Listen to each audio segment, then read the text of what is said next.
Assalamualaikum warahmatullahi wabarakatuh. Perkenalkan, nama saya Vega Fitriana dari Prodi Gizi UIN Wali Songo kelas 4D.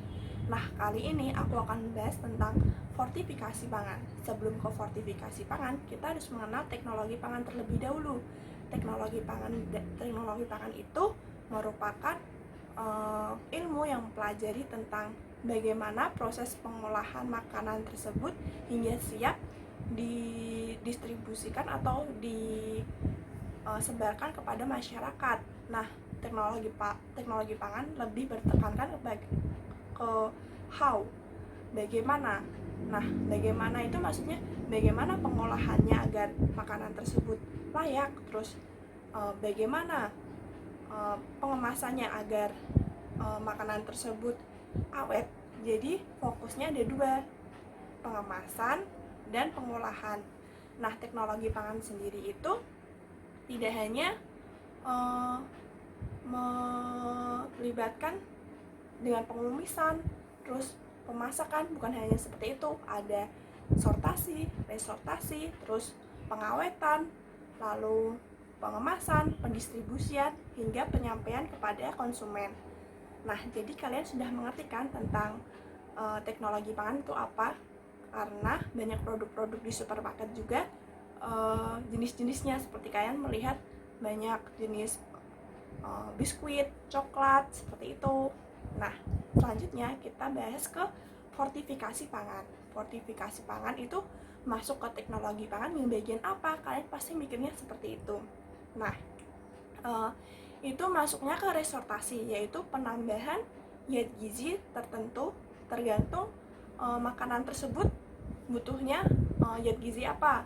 Nah, fortifikasi pangan sendiri itu penambahan zat gizi makro maupun mikro kepada makanan untuk meningkatkan kualitas makanan tersebut.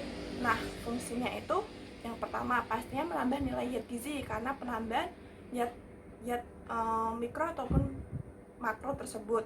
Lalu memperbaiki kualitas dari makanan tersebut pastinya. Lalu yang ketiga, meningkatkan mutu atau mengembalikan zat gizi tersebut, karena dalam proses pengolahan bahan makanan tersebut pasti ada beberapa zat gizi yang hilang. Dengan fortifikasi pangan, makanan tersebut akan kembali lagi zat gizinya, seperti itu. Nah, kalian jadi sudah mengerti kan fortifikasi pangan itu apa? Setelah itu kita akan bahas jenis-jenis fortifikasi pangan. Nah, jenis-jenis fortifikasi pangan itu ada dua, yaitu berdasarkan target sasarannya dan berdasarkan hukumnya. Nah, kita bahas dulu bagian target sasarannya ya. Target sasaran itu ada dua, yaitu massal dan yang kedua itu populasi tertentu. Maksudnya kenapa sih kok dibedakan menjadi massal dan populasi tertentu?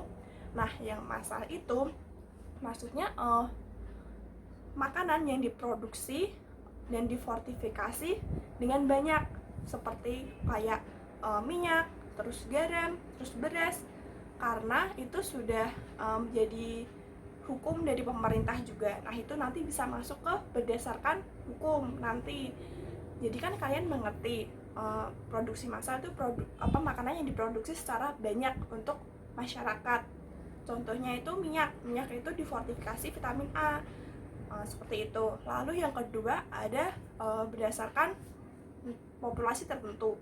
Nah, populasi tertentu maksudnya itu jenis berdasarkan target sasaran. Maksud target sasaran itu apa? Target sasaran itu yang riskan. Jadi makanan tersebut difortifikasikan yang bertujuan untuk diberikan kepada ibu hamil, lalu ada balita, lalu ada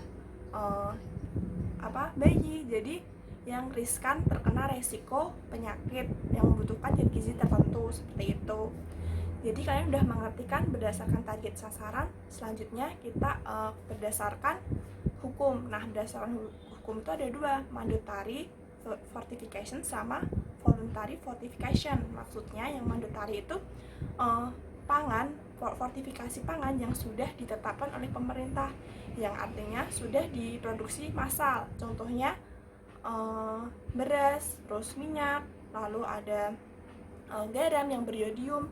Jadi itu yang sudah ditetapkan oleh pemerintah yang harus ada di fortifikasi pangan tersebut. Nah, yang selanjutnya itu voluntary fortification. Voluntary fortification itu produksi pangan yang diproduksi menurut produsen itu sendiri, bukan anjuran dari pemerintah. Jadi mereka memberikan fortifikasi pangan menurut pemikiran mereka sendiri. Itu biasanya dilakukan oleh beberapa produsen di bidang kesehatan seperti itu. Jadi kalian sudah mengertikan fortifikasi pangan itu apa? Terima kasih sudah menyaksikan video saya. Wassalamualaikum warahmatullahi wabarakatuh.